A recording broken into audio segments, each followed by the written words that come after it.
नमस्कार, this is Ravinath, lecturer electrical from GPC Sirohi. आज हम बात करेंगे पैरेलल ऑपरेशन ऑफ अल्टरनेटर्स की। तो पैरेलल हम करते क्यों हैं और पैरेलल ऑपरेशन एक यूनिवर्सल फेनोमेनॉन है, ये होता ही है। ग्रिड में बहुत सारे नंबर ऑफ ऑल्टरनेटर्स पैरेलल में कनेक्टेड होते हैं।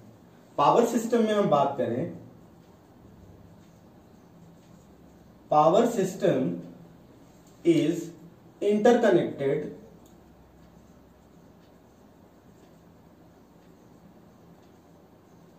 to form a grid for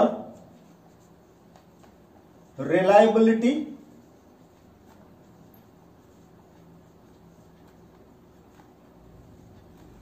continuity of operation, efficiency and economy. अब हम बात करते हैं कि ग्रिड क्या है। ग्रिड होता है parallel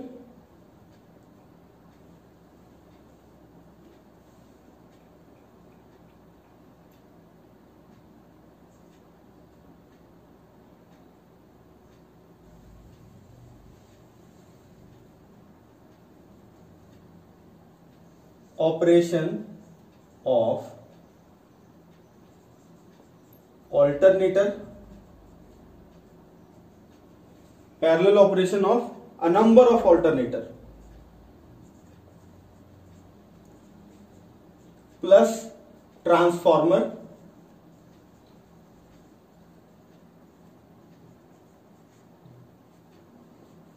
plus network of transmission line.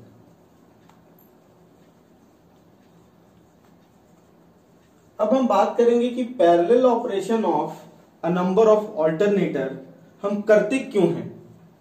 तो उसका रीजन को इन्यूमरेट करके लिख के और रीड आउट कर दूंगा सिंपली। अब हम देखेंगे कि पैरेललिंग करते क्यों हैं, why we need paralleling. Alternator operate in parallel for following reasons. वो रीजन क्या क्या है? Instead of using a big alternator for load sharing, we use a number of smaller alternator unit. एक बड़ा यूनिट के जगह पे हम छोटे छोटे यूनिट यूज करते हैं ताकि हमें स्पेयर मैनेजमेंट करने में आसानी होती है। और आगे भी ड्यूरिंग लाइट लोड, जब लोड कम है तो बड़ा वाला अल्टरनेटर अपने पूरा इफिशियंसी पे ऑपरेट नहीं होगा, उसमें फ्यूल कंजम्पशन लगातार होते रहेगा अधिक। तो फ्यू अल्टरनेटर जब पैरेलल में छोटे छोटे यूनिट कनेक्टेड हैं तो few alternator operate in parallel and rest are shut down, thus we ensure efficiency and economy. जितना जरूरत है उतने अल्टरनेटर को हम लोड में कनेक्ट कर देंगे और बाकी को शट डाउन करके हम उसको मैक्सिमम इफिशियंसी पे चलाएंगे अल्टरनेटर को। एक अल्टरनेटर मैक्सिमम इफिशियंसी पे कब चलता है? जब वो अपने फुल कैपेसिटी का 75% लोड या 70% लोड डिलीवर करता होता है। Maintenance and repair of one or more alternator is possible. Periodic maintenance है या फिर ब्रेकडाउन हो गया तो हम उस जो मेंटेनेंस वाला अल्टरनेटर है उसको रिमूव करके उसमें मेंटेनेंस कर सकते हैं और बाकी अल्टरनेटर लोड को फीड करते रहेंगे और कंटिन्यूटी ऑफ सप्लाई मेंटेन रहेगा। Maintenance and repair of one or more alternator is possible without supply interruption. Maintenance के जैसा ही ब्रेकडाउन भी आ गया। Breakdown on one or more unit does not affect the reliability और continuity of supply. एक unit खराब हो गया उसको हटा लेंगे, बाकी का यूनिट लोड को फीड करते रहेगा continuously. Future extension of capacity is possible in case of increase in load demand. Load demand बढ़ गया तो और ऑल्टरनेटर को पैरेलल में कनेक्ट कर देंगे। पैरेललिंग से क्या होता है, overall cost per unit of energy और इलेक्ट्रिसिटी इज रिड्यूस्ड। ये भी एक फायदा है पैरेललिंग का। और ओवरऑल इतने पॉइंटों से हम देखते हैं कि paralleling results in efficiency, economy, reliability and security of power system. तो ये रीजन था। अभी हम पैरेललिंग के नेसेसरी कंडीशन को देखेंगे। पैरेललिंग के नेसेसरी कंडीशन को देखने से पहले दो छोटा टर्म है, running machine and incoming machine. Running machine किसको कहते हैं? जो ऑलरेडी लोड को फीड कर रहा है या बस बार से कनेक्टेड है, ऑलरेडी कनेक्टेड टू बस बार, लोड बस बार। बहुत सारे अल्टरनेटर पहले से ही पैरेलल में हैं, तो उसको इनफाइनाइटी बस बार भी बोलते हैं। इनफाइनाइटी बस बार वो बस बार होता है जिसका वोल्टेज और फ्रीक्वेंसी चेंज नहीं होता है, चाहे लोड कितना भी दे दिया जाए। अच्छा, ये तो हो गया रनिंग मशीन का, जो ऑलरेडी लोड को फीड कर रहा है, बस बार से कनेक्टेड है। इनकमिंग मशीन जिसको हमें पैरेलल करना है, मतलब the machine which is to be connected to the running machine और बस बार। मतलब पैरेललिंग हो सकता है दो अल्टरनेटर के बीच भी, और एक अल्टरनेटर और पहले से ही एक ग्रुप ऑफ अल्टरनेटर बस बार में कनेक्टेड है, उसके साथ पैरेलल हो सकता है। तो हम ये दो टर्मिनोलॉजी याद रखेंगे, और अभी हम नेसेसरी कंडीशन को अगेन राइट करके, लिख के उसको रीड आउट कर देंगे। Necessary condition for paralleling of alternators. Phase sequence of bus bar voltage, phase sequence of bus bar voltage और running alternator and incoming alternator must be same. मतलब जो कनेक्शन होगा आर वाई बी फेज का, वो तीनों का corresponding same होगा, phase connection उल्टा नहीं होगा पैरेललिंग के लिए। The terminal voltage of incoming machine should be equal to running machine. Terminal voltage भी दोनों का बराबर होगा यदि पैरेलल करना है तो, फेज सीक्वेंस के साथ साथ। उसके बाद frequency of generated voltage of incoming machine must be same as running machine और बस बार फ्रीक्वेंसी। मतलब कि जो फ्रीक्वेंसी इनकमिंग का होगा, जो रनिंग का होगा, वही फ्रीक्वेंसी इनकमिंग का भी होगा, या फिर बस का होगा। बस का हम बात इसलिए कर रहे हैं क्योंकि बस और ऑल्टरनेटर का पैरेललिंग भी हो सकता है, या फिर दो ऑल्टरनेटर का आपस में पैरेललिंग हो सकता है। There should be no phase displacement in voltage of incoming and running machine. इन दोनों के बीच कोई फेज डिस्प्लेसमेंट भी नहीं होना चाहिए। वोल्टेज यदि सेम भी है, ये वोल्टेज और ये वोल्टेज आरएमएस सेम है सपोज, लेकिन दोनों के बीच फेज डिस्प्लेसमेंट है, तो ये पैरेललिंग में नहीं चलेगा। दोनों का फेज इक्वल होना चाहिए, एक ही फेज में होना चाहिए, दोनों सेम फेज में होना चाहिए। तो ये कंडीशन है। अब हम एक और बात कर लेते हैं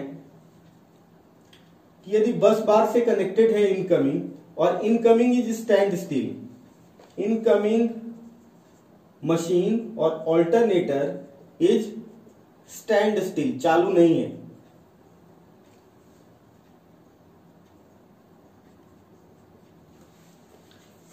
एंड इज कनेक्टेड टू बस बार, तब क्या होगा?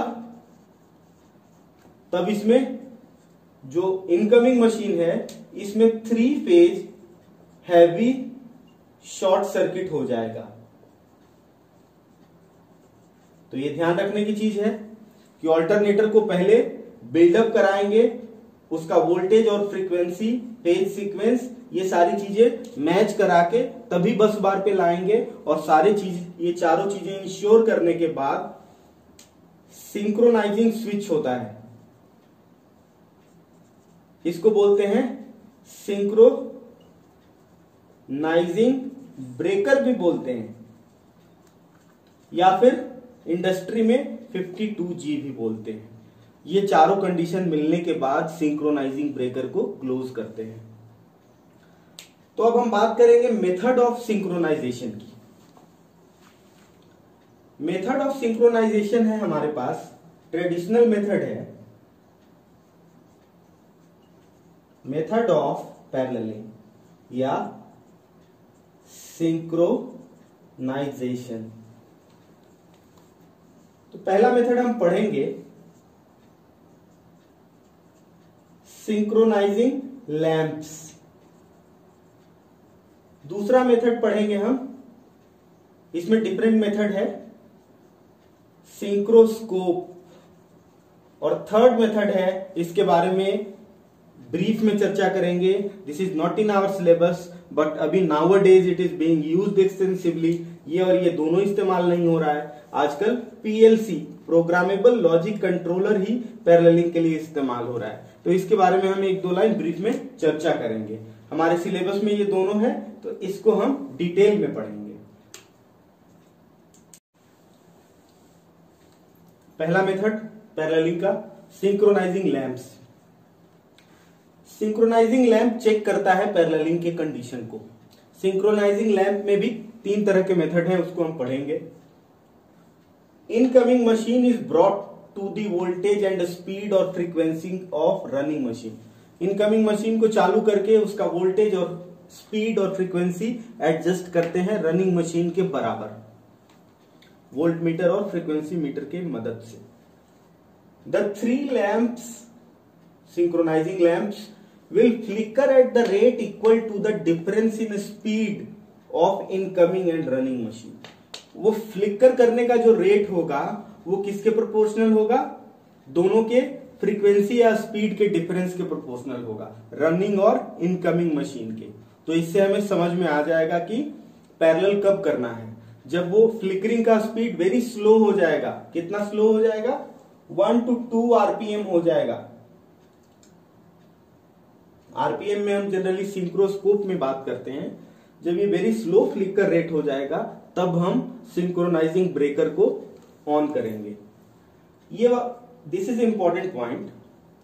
If the 2 machines are in proper phase sequence then synchronising lamp will be bright and dark at the same time. ये एक ही साथ जलेंगे लैंप्स, एक ही साथ बुझेंगे, एक ही साथ ब्राइट होंगे और डार्क होंगे। इसका ये मतलब है कि फेज सीक्वेंस सही है। यदि ऐसा नहीं है तो फेज सीक्वेंस उल्टा है, उसको सही करना पड़ेगा। तो सिंक्रोनाइजिंग लैंप से हमें ये पता चल जाता है। अब हम बात करते हैं सिंक्रोनाइजिंग लैंप मेथड भी 3 तरह का है। पहला मेथड है 3 लैंप डार्क मेथड। दूसरा मेथड है 3 लैंप ब्राइट मेथड।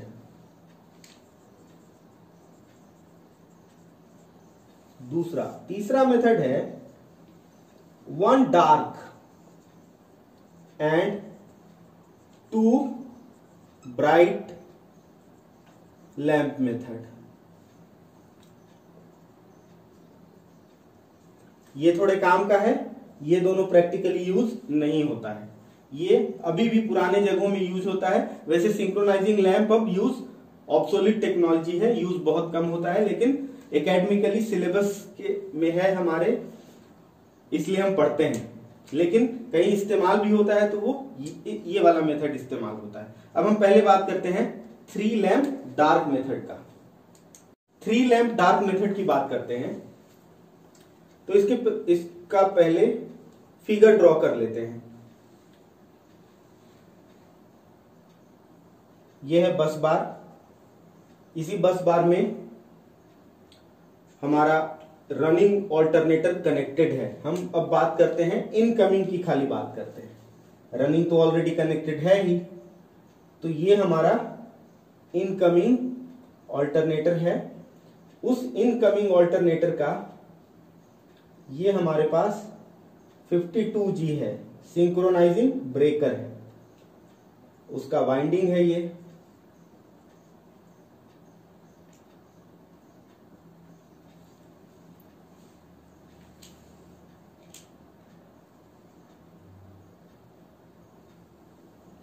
उसका वाइंडिंग है ये 3 phase star connected winding. Lamp dark method में हम क्या करते हैं, RYB एक फेज में वोल्ट मीटर लगा दिया, सेम फेज में लैंप को कनेक्ट करते हैं L। अब ये दूसरे फेज में हमने कनेक्ट किया लैंप को, सेम फेज में, बस का फेज और ऑल्टरनेटर का सेम फेज। अब हमने R फेज में भी लैंप कनेक्ट किया, तो बस का R फेज और ऑल्टरनेटर का R फेज, ऑल्टरनेटर का R फेज। ये वोल्ट मीटर नहीं है, ये है लैंप है, ये लैंप है L1 L2 and this lamp is L3।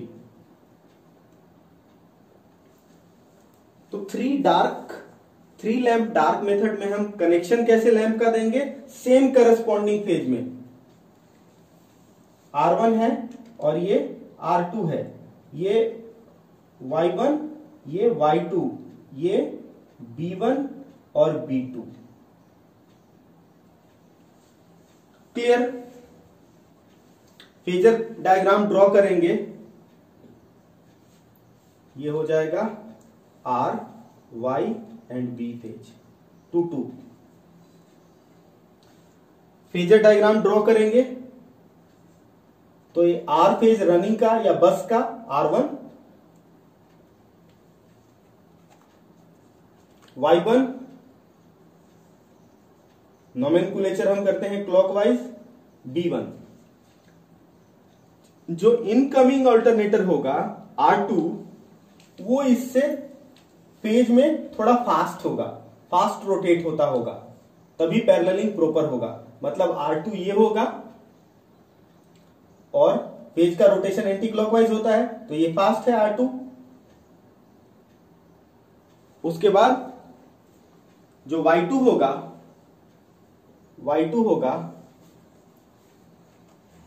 ये Y2 है। ध्यान देना है कि R1 और R2 का मैग्नीट्यूड बराबर होगा, मतलब दोनों का फेज और दोनों का वोल्टेज बराबर होगा। एक ही फेज में तो नहीं है, फेज डिफरेंस है दोनों के बीच, हल्का सा स्लाइट,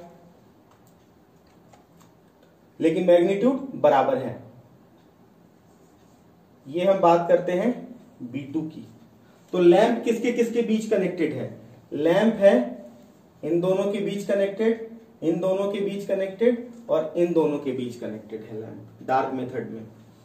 R को मैंने माना है L1, Y को माना है L2 और ये है L3। इसको एक ट्रायंगल बना लेंगे, इसको ट्रायंगल बना लेंगे तो L1 L2 और ये L3 एक ही साथ फ्लिकर करेगा तो हमें पता चल जाएगा कि फेज सीक्वेंस सेम है। और जो फ्लिकरिंग का रेट है 1 और 2 डार्क साइकिल पर सेकेंड होगा, मतलब फ्लिकरिंग बहुत स्लो हो जाएगा, फ्लिकरिंग बहुत स्लो हो जाएगा, तब हम सिंक्रोनाइजिंग ब्रेकर को क्लोज कर देंगे। पहले हम क्या करेंगे, सबसे पहले अल्टरनेटर को बिल्डअप करेंगे। इन रनिंग में तो कोई छेड़खानी कर नहीं सकते, हम इनकमिंग अल्टरनेटर के वोल्टेज को पहले एडजस्ट करेंगे, उसके फ्रीक्वेंसी मतलब स्पीड को एडजस्ट करेंगे, उसके बाद इस तरह से उसके स्पीड को एडजस्ट करेंगे ताकि तीनों लैंपों का डार्क साइकिल 1 और 2 पर सेकेंड रह जाए, मतलब कि फ्लिकरिंग रेट बहुत स्लो हो जाए। फ्लिकरिंग रेट क्या डिपेंड किस पे निर्भर करता है, दोनों मशीन के स्पीड या फ्रीक्वेंसी पे निर्भर करता है। तो वो इंस्टेंट होगा कि पैरेललिंग के लिए बेस्ट इंस्टेंट होगा और उसी इंस्टेंट पे हम 52G को या सिंक्रोनाइजिंग ब्रेकर को क्लोज करेंगे। अब हम इसके डिसएडवांटेज की बात करेंगे। इससे पहले हम बात एक और कर लेते हैं कि बल्ब हम ऐसा चूज करेंगे, नोट, कि बल्ब के अक्रॉस, लैंप के अक्रॉस, मतलब voltage across lamp, voltage across lamp may vary from 0 volt to twice the phase voltage। मतलब कि फेज वोल्टेज का दुगना वोल्टेज के से भी ज्यादा विथस्टैंड कैपेबिलिटी का बल्ब होना चाहिए, नहीं तो बल्ब फ्यूज हो जाएगा, बल्ब ब्लो आउट हो जाएगा। अब हम इसके एडवांटेजेस और डिसएडवांटेजेस की बात करते हैं थ्री लैंप डार्क मेथड की। अब हम थ्री लैंप डार्क मेथड का डिसएडवांटेजेस पढ़ेंगे। एडवांटेजेस एंड डिसएडवांटेजेस दोनों पढ़ेंगे। एडवांटेजेस क्या है? ये इजी और चीप मेथड है। फेज सीक्वेंस भी इजीली पता चल जाता है। यदि तीनों बल्ब एक साथ ब्राइट और एक साथ डार्क होते हैं, इसका मतलब फेज सीक्वेंस सही है, नहीं है तो करेक्ट कर लेंगे। लेकिन डिसएडवांटेजेस क्या क्या है जिसके चलते ये मेथड यूज में नहीं होता है? पहला डिसएडवांटेज है कि लैंप का फिलामेंट यदि ब्रोकन हो और ध्यान नहीं गया या ब्लोन आउट हो, तब भी हमें पता नहीं चल सकता, वो तो परमानेंटली डार्क दिखेगा। तो ये एक सबसे बड़ा ड्रॉबैक है। दूसरा ड्रॉबैक क्या है कि कोई भी इलेक्ट्रिकल बल्ब 0 वोल्ट पे भी डार्क होगा, और सपोज ये 220 का बल्ब है तो 110 से नीचे जैसे ही वोल्टेज जाएगा इसके अक्रॉस, तब भी ये डार्क होगा बल्ब। मतलब कि डार्क होने के लिए 0 वोल्ट जरूरी नहीं है, जबकि परफेक्ट पैरेललिंग के लिए 0 वोल्ट जरूरी है। मतलब जैसे ही 220 वोल्ट का बल्ब 90 वोल्ट भी इसके अक्रॉस है, तब भी वो बल्ब जलेगा नहीं, डार्क ही दिखेगा। तो ये इसका सबसे बड़ा ड्रॉबैक है। Middle of the dark period, ये हम डिटरमिन नहीं कर सकते हैं इस डार्क मेथड में। Is not easy to determine because lamps become dark from 0 volt to half of the rated voltage of the lamp. ये इसका सबसे बड़ा कि middle of the dark period क्या होगा, उसी पे पूरा सिंक्रोनाइजेशन डिपेंड है, और वही हम डिटरमिन नहीं कर पाएंगे। उसके बाद है कि फ्लिकर जो है, फ्लिकर तो प्रोपोर्शनल है दोनों के स्पीड या फ्रीक्वेंसी के डिफरेंस के। लेकिन पैरेललिंग में बेस्ट पैरेललिंग कब होता है? जब इनकमिंग मशीन का फ्रीक्वेंसी को रनिंग से स्लाइटली हायर रखा जाता है। लेकिन फ्लिकर ये नहीं बताता कि कौन सा मशीन हायर है और कौन सा मशीन लोअर फ्रीक्वेंसी पे है। जबकि पैरेललिंग के लिए दोनों का फ्रीक्वेंसी बराबर होना चाहिए और इनकमिंग का स्लाइटली हायर होना चाहिए। तो flicker of lamp does not indicate which machine has higher frequency.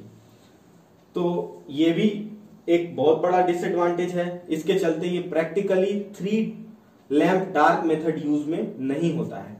अब हम बात करेंगे थ्री लैंप ब्राइट मेथड की। अब हम बात करते हैं थ्री लैंप ब्राइट मेथड की। थ्री लैंप ब्राइट मेथड का कनेक्शन कैसे होगा उसको पहले ड्रॉ कर लेते हैं।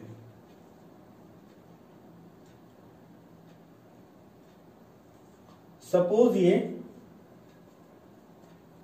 रनिंग बस बार है, रनिंग सेट है, और ये इनकमिंग सेट है।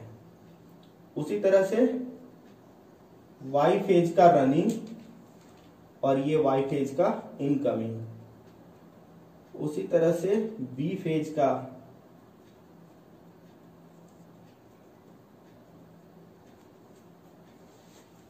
ये ब्रेकर हो गया।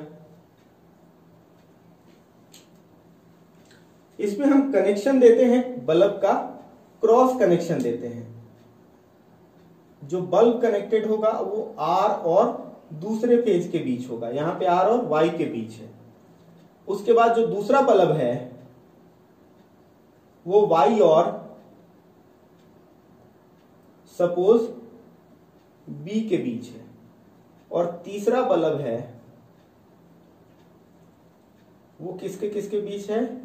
बी और B1 और R2 के बीच है। L1 L2, ये हो गया L3। तो इसमें है क्या, lamps are connected across the different phases.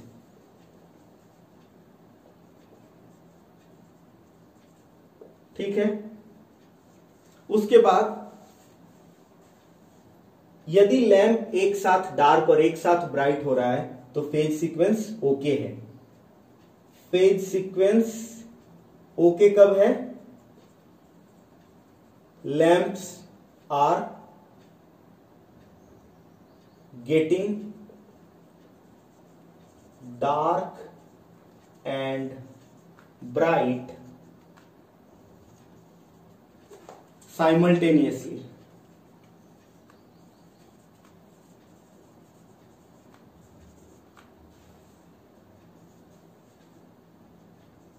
Synchronising switch कब हम क्लोज करेंगे, ये क्लोज करेंगे जबकि ये क्लोज हम कब करेंगे, जब तीनों लैंप, ऑल 3 लैंप्स